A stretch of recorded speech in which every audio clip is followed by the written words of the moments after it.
Ya səhərlər girəm, nə conta, ancaq axşam girir. Həqiqətən nədir? Ya Allah haqqı öyle. Gündə bir dəfə. Qənaətçi koca. O da axşamdan səhərə qədər yiyir. O çox idi. Çox idi.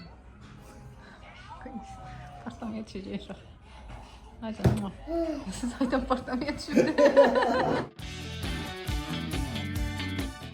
Sən uşaqların birini mənə göndər. Niyə? Ağırlığa görə. Sən tərəf daha çox. Ayı cücür.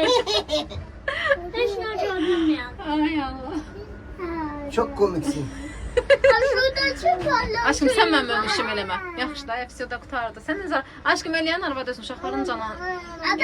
Biz bir oyun oynayırdıq. İstəyirəm sizə onu danışım. Ailəmizin üzvü 5 nəfərdən ibarətdir də. Qarşımıza 5 heyvan çıxacaqdı. İlk çıxan Elçinin heyvanı idi və o heyvana həmişə görəndə Elçin adını deyəcəkdik. Elçin oldu inək. Mən oldum it. Elşən oldu qoyun. Ömər oldu toyuq.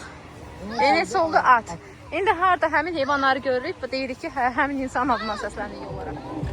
Deyirəm ki, bu qədər xərc çəkmisən də bu telefon üçün.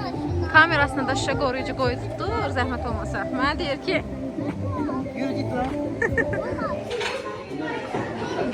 Ay. 5 ver. Aferin. Sonra bunu əlavə eləməsəm olmazdı.